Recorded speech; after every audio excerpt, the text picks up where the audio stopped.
just think that Cabra's side are a little too strong for Strathmore, and they should be able to comfortably win that and begin their trophy hunt for the day, and hopefully that can replicate for them in the 4 o'clock game against Impala.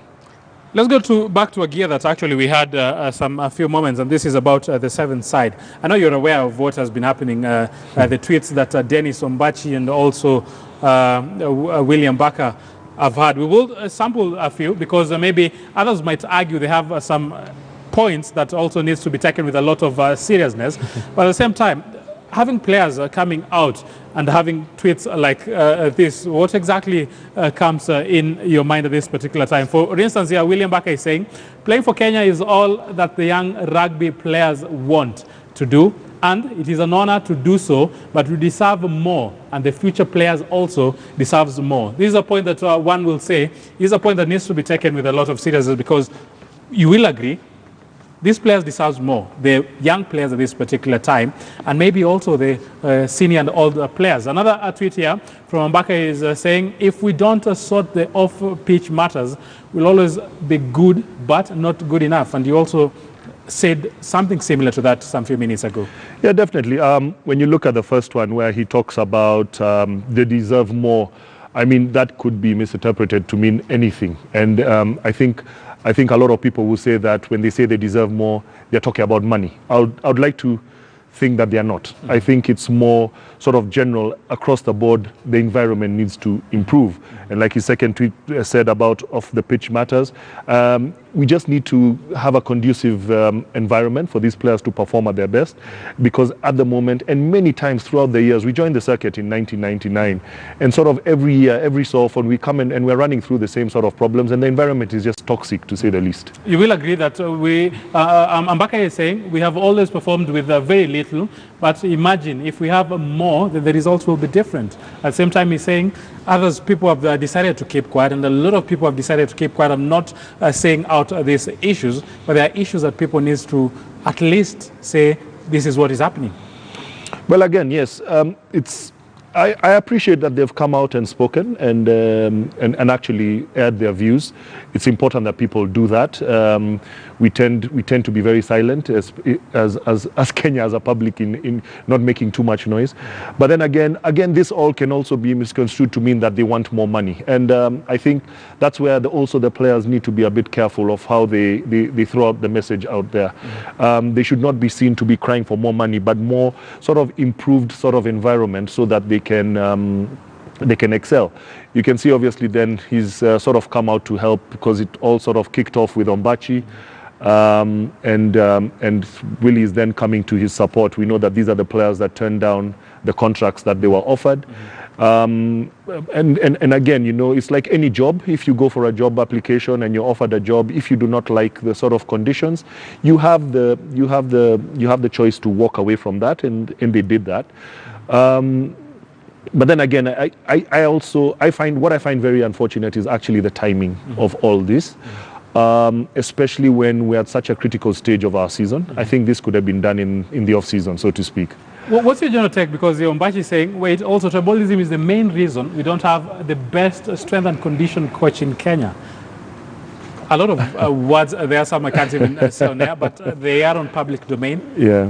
What's your general assessment when a player sits somewhere and for him his mind is saying it's all about tribalism, that also tribalism has had a fair share of say in the way maybe the union is being led or something? Well, at the end of the day, I'd like to assume that he's talking about Jeffrey Kimani, who I've worked with and has worked with the Sevens team over the years. Again, it's for one reason or the other, and best known to the people that are running the union and are responsible for making these appointments, why he's not doing the job. But then again, it is really up to them who they want to appoint, and the player obviously feels strongly that who should be the strength and conditioning coach, and that's a matter that's neither here nor there. So I mean, there's some really strong words there, as you say. I think a lot of emotion, there's a lot of emotion, anger, frustration that has been built up over the years that have come out here. It's very, very unfortunate, as I say, that it has gotten to this. But then again, it's what we do with all this information and how we can improve this environment, especially for the boys who are just about to take the pitch against Samoa. And there is a point that we're talking about actually issues to do with finances, saying that it's not that they misused their finances, but what they have been getting is something that they should not smile about. And they're saying 28,000, according to them, per month of money that they're saying needs not to be paid to these players. Well, again, as we know that it's no secret, especially with the pullout from SportPesa about a year or so ago, that it has made life really difficult and times really difficult for the union, so to speak. We have also undergone the same thing at Queen's because SportPesa were our sponsor. So at the same time, the union can then only offer what they actually have. And that is the message that needs to get across. What I feel that has not happened here is just better man management and player management. I don't think these players would have refused to play, even if it's for the 28,000. I just think communication needs to improve. Player man management needs to improve. People need to put their egos aside, both the people running the game and the players put their egos aside for the bigger picture and say, you know what, things will get better at some point, but we must do this together. There's no way the sponsors will be attracted to a game where things are going on like this. They would not want to be attracted to a product like this. They would not want to be attracted to a product where the results are not good at all. But if the two parties work together and then people will be attracted and say, these people are actually working together, and the sponsor, even if I was a sponsor, I'd be happy to come along and help them on their journey. But at the moment it's a total mess, and people just need to put their egos aside, as I say, and come to the table, talk and work together. Now, Odor Gangla is counting now months in his leadership in this Kenya Rugby Union. What's your general assessment? Because I know he's seen this, or he's had this, he always follows rugby, so what goes through his mind at this particular time? Seeing these are some of the senior players who represented this country for quite a number of years, how even does this affect the players that are now donning that jersey at this particular moment? You know, I don't know. You know, yes, he's now the chairman of the union, but my biggest issue with not him as an individual, but that whole scenario is that he was actually in office when all this was happening. Whether he was chairman or not, he was actually there. So he was part of the administration and the system that has allowed this to happen. So he also must say that he must also take responsibility and a big burden of it, because he was part of the EXCO. Yeah, he was the secretary of the union. He holding a very powerful docket, and he can't say, oh, I have just come into the job and I'm about to just start working. Then what were you doing while you were lower there? You should have been able to rectify this situation, especially him being a solid rugby man. And as I just said, it's just man management, and it's all gone wrong. And well, let's see as he sits in the chairman's position if he can improve things. But as things stand, it's really not good. And the quicker we solve the situation, the better for us. What needs to be done? Because a lot of people are just saying we need to fix this. In your own assessment, you have been with these players at the club level. You've seen them train at the national level. What ought to be done just to make sure that this mess is sorted once and for all? Something I call coordinated execution. We must all come round to the table, everyone, all the stakeholders of the game. So and this must be run by the people sitting at the union and with the board. The board must then call in the players, must call in technical teams, call in the clubs, call in potential sponsors and the few current sponsors we have, and even the fans to some extent. Come round the table, let us agree where we want to go as a sport. Make sure that we set up some really reasonable goals to begin with as we sort out the mess, and then all decide what role we can play in improving the standards of the game, so that we know, so that these mistakes that have happened in the past and what is happening currently do not come to our faces again. So for me, that's what it's all about. It's all about we all want the same thing, but we have to be pulling in the same direction. It can be done. Of course, it can be done. We've as a sporting nation, we've seen when we are able to pull together in the various different disciplines across the board, we are strong. We are really powerful. If you look at the under-20s, the rugby team that's going for the Junior World Rugby Trophy in Brazil. Yes, maybe their preparations were not 100%, but they still won sort of the qualifiers here. We saw the nation get behind them. We've seen everyone now sort of coming behind them. There's fundraisers going on. They need a bit of money to continue aiding their preparation. And if we sit on the table and put our egos and start saying that I'll talk to anyone, this is business. It is not about friendships or what that guy has done to me in the past. I cannot talk to him. No. We put that aside. This is a business. Sport must be treated as a business. And if we're business-like in our approach, it can be done, and we shall do some great things. I know we're about to see the Shujaa side actually take on Samoa in some few seconds from now. But before that, do you think that the likes of Ombachi, the likes of Mbaka, do they have a chance to get back to this rugby system? We also know Collins Injera has been silent, and a lot of people are waiting maybe to hear what Injera might also have to say in regards to this same issue.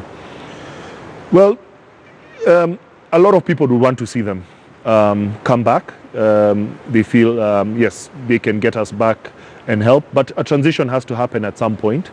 Again, as we see with the mix of the team that we have now, there's a good mix, and that transition must happen slowly. Again, whether people like it or not, and some of these are my players, and they may not like it, but what we talk about, the red tape debacle in France, where they covered the sponsors thing, now that is uncalled for in sport. No matter what is happening, you cannot go to that level. That impunity should not be tolerated. So again, I just think, just based on that was really bad, and against all sorts of codes of conduct against sport and rugby itself. They should not be allowed into any national team again. But that is just me. But then again, then we take it further. The people that were running the game while that was happening and allowed it to happen should also step down from office. It has to be from the top all the way bottom. People must be able to take responsibility. Because when we succeed, everyone is jumping and celebrating and said, I did it. It was when I was in office, we did this. It was when things go bad, everyone is shying away and pointing fingers.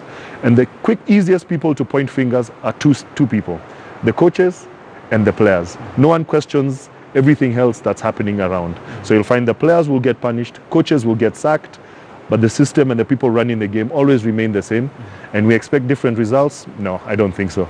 Yeah, anything is possible there, but we will wait and see. Remember, there was a lot of joy when Kenya won that leg in Singapore some years back, and a lot of people talked about that moment. We still talk about that moment. At least I saw that moment. So very jovial moments, but we ought to have more coming from this national side. Responsibility should be taken to the lowest and also to the highest level. I know when it rains in Nairobi, it pours. It is raining, and with that maybe signal issues. I wanted also to be following that Kenya against Samoa game that has just begun, but because of the heavy downpour in Nairobi, we won't be able to see that at this particular moment. But your general assessment, let's go back to the club level, because we know from the club we also nurture this talent, and we go to see that we have something positive in the national outfit. Do you think that we're doing enough club level to make sure that at least we will smile, saying that there is something positive to dance with in the national outfit? I think yes, the clubs are really sort of trying to pull their weight to sort of aid the game at the national team level. At the moment, the biggest struggle with a lot of the clubs, majority of them, and I know they will support me on this, is just financial resources and sponsorships. As the demands of the game grow, the demands of the players grow, we need more money coming through, and actually physical sort of cash in hand. Okay, because we need to get to a stage where these players are living off the game while they are playing it, whether for 5-10 years to come. They need to be able to live it off it, so that we can improve them as coaches and we have more time with them. So at the end of the day, yes, the clubs can do as much as possible. And as we see from the sort of the tournaments this season, they're getting tighter and tighter and stiffer. We see how Mwamba really raised, and not only now will be considered a sort of 15s, not only 7s, but a 15s rugby force in the coming seasons, finishing in the semi-finals this year. So it'll just get better and better. And when the clubs are strong, then the national teams then get stronger.